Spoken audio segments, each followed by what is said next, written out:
All right, we are in chapter 7, kind of 7, 8, 9, and 10, kind of doing an overview of Unit 2 here in AP Stat.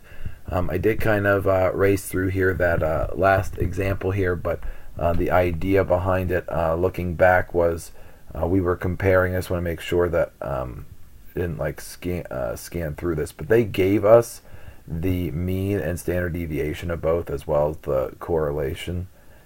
And remember, we could find the slope by basically doing the correlation times a deviation y divided by deviation x. We could find the slope. And then after that, because I know that, I have my x and y value that are supposed to mean the same thing. So I could plug them in to find where the y-intercept is to make my line that way if I wanted to. So I could have done that, which is what happened.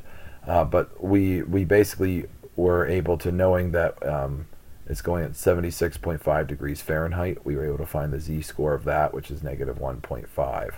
Standard deviations below the average temp. And with the correlation being that, we can then predict the corn yield as well, because we can take that z-score that we found times the correlation in order to get the standard deviations below the corn yield as well, to kind of compare them again. Because basically like us multiplying like a percent, if you will, by it.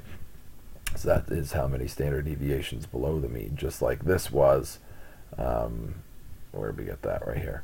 1.5 standard deviations below the mean. This was negative 1, or this was negative 0.48 standard deviations. And then we said if the z-score for temp is negative 1.5 and its correlation is 0.32, that is how we can figure out the z-score of the compared list, or in our case, the corn yield, since we're comparing the two. So next we can figure out roughly how many bushels were in there, because we can then rewrite this to find that missing value. And now that I know the z-score, and now that I know, because I just altered this formula from here, and now I know we got to figure out what the standard deviation is, which they gave to us, and they gave us the mean. You can basically plug those in to find that out. Or what we were getting at is you could have found the slope, and since you know the x and y to compare them, you could figure out what the equation is from there by finding the y-intercept. And then we could plug in the 76.5 to figure out, after we have the equation, hey, look, that's what we end up getting. So there's a variety of ways you could have done that problem, is my point. But I kind of was trying to race through that, and I want to make sure that I explain it a little bit better. Next up is residual plots, and the difference between an observed and predicted value is basically called a residual. All right, between the predicted line and what was actually observed, that distance, the difference between there is the residual. And when the regression line is graphed on a scatter plot, the residual of a point is the vertical distance. That's the residual. That's the vertical distance the point is from the regression line. Point is predicted line. Here are my points. That distance there, that is the residual, is what they're saying. Now be careful. All right, this order is important. The residual equals the observed minus predicted. All right, it's the observed minus the predicted, because that could also be negative. Note, when the data point is above the regression line, right, the residual is positive, and the residual will be negative when the residual is below it, when that point is below it. Okay? The regression line is a line that minimizes the sum of the squares of the residuals. It minimizes the sum of the squares. Take a look at another example. We calculated the predicted values from the regression line and subtract them from the observed values to obtain the residuals from an earlier example. So we wrote down this example before. This is advertising and the sales, right? We did this one before, put it in. And basically here's what we were taking a look at. We found what our predicted y was for each, all right, at each of these spots, right? 1, 2, 3, 4, 5, 6, 1, 2, 3, 4, 5, 6, right? Those are the predicted. And basically, what did I do in order to get that? So that was the predicted value at the x, right? At x of 2.3, right? We're predicting roughly that when we had that equation. So I already have that equation. This is where we're getting all that stuff from. Now, what I'm doing is I'm already saving you the time telling you that that was our predicted y value. Well, we were given the y value. not far off, kind of far off, not, kind of not too far off, closer, really far off. So the point is, it fluctuates. So this is the predicted line, and those are the actual points. Is basically what we were getting there at that spot. What I'm saying to do is subtract them. All right, you always take what is observed minus the predicted line. So observed minus predicted, and then you can get some negatives here as well. And the point is, note that the sum of the residuals is 0. This is why I'm showing you this. All right, just giving you a little bit of proof. All right, if this is the actual points, and we just found that on the last video and even on this one, what the equation was, our predicted equation, our regression line. If you plugged in 2.3, you'd get this. 5.7, you'd get this. 4.8, you get this. But that's the predicted equation stuff. This is the actual thing. If you find the distance between all of them, that is the residuals. And those residuals will always add up to 0. The sum of the residuals is always going to be 0, and thus the mean of the residuals is also 0, because the mean is adding them all up and dividing by the total. Well, if I add them all up at 0, divide by whatever that total is, it's still 0. That means it will always be 0. Always. Residuals are always written as this. Okay? And this is just how your book writes it. And yes, different letters. It looks funny. Why is there eyes there? All right, but remember, the hat is predicted. That little hat thing means predicted. So if I take the actual y and the predicted y, basically, and I subtract them, I should get that. Residuals are always written this way when you see them. The standard deviation can be calculated like this. All right, the standard deviation of these can be calculated like this. Feel free to write that down. Okay. You're barely going to ever have to know that off the top of your head, but there it is. This tells us how the points are spread around the regression line as well. So you can find the standard deviation as well of those point values. And plotting the residuals will give us further information.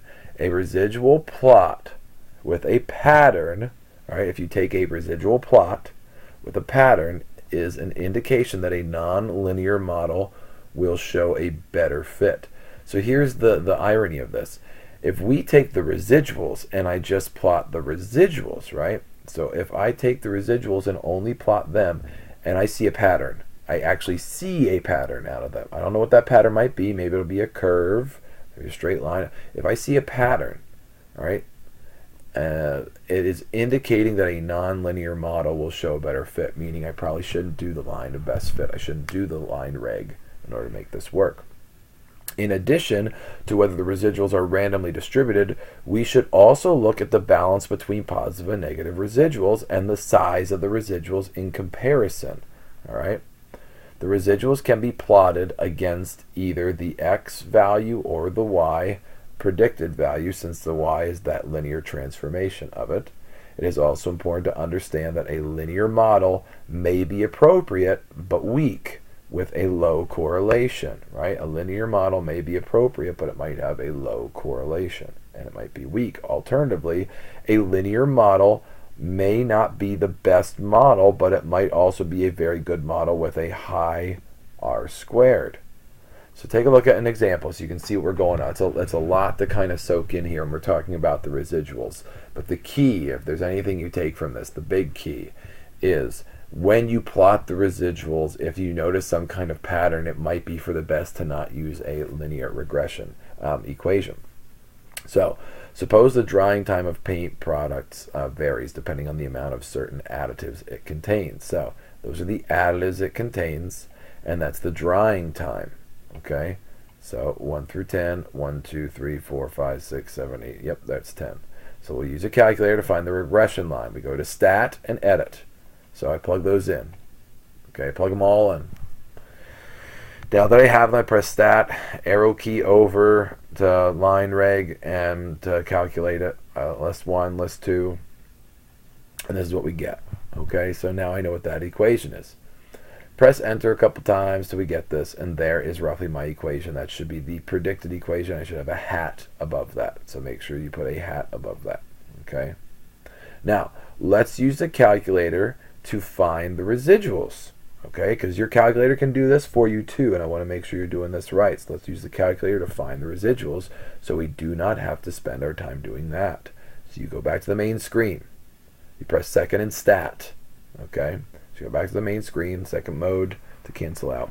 All right, we press second and stat, and you have this that pops up. Okay, notice at the bottom this the resid. All right, standing for residuals. All right, press that and press stow. All right, so you go down there and you press stow because that is the arrow key, and that is located right by the number 4. In case you can't see that, look by the number 4, you'll find stow. It's the arrow key, and then press second and 3 because if you look at second and 3, right above there is L3, and we're going to store it in the L3 column. So what you just did is you put the residuals in that column. That's the difference between all those residuals. Okay, that's the difference between them. So once you press enter and you do that, you now have your residuals for that. Okay, now you can't find the residuals for your data. It's not going to happen, all right, unless you already found your regression equation for them. All right, so you're going to have to find that each time first in order to find these exact points for it. So you might sometimes have to skip this step and just find the line reg first regardless, and once that's stored and they have that in your calculator, then you can go about finding the regression equation. But if I plot the residuals, I press second Y, turn the plots on, I press enter, all right, and after I do, I make sure the plots are on, I highlight the scatter plot, and my Y list, make sure I put L3 there because it's not just L1, it's L3 in the Y column. All right. So now that I changed that, I press zoom and stat, and this is what I get. And that kind of looks like a pattern to me. I know it doesn't look like a straight line, but it is kind of in a nice little pattern. They're not all over the place. So it looks like a pattern to me, and this pattern indicates that a nonlinear model will be a better fit than the straight line model, more than likely with the points that we found. A scatter plot of the original data shows clearly what happens. If I look at the original data, if I go to second and Y, make sure the plots are on, but now I don't want it to be L1 and L2. I want it to be L2, so I keep it on scatter plot, but I make it L1, L2. When I go to zoom and stat, right, look, zoom and stat, that's what I get. Like, I can just tell. Look at the points, right? The ability to interpret computer output is very important, not only to do well on the AP Stat exam, but also to understand statistically reports in the business and scientific world. Why would I have used a linear? Why would I have done linear here? That doesn't even make sense. Those are, but not up here. So the idea is just to get you to understand thoroughly that just because you want to use line reg all the time, it's not the right regression line to use every time. Right? You can see it from looking at the data. So I'll stop there. When we come back, we can take a look at another example.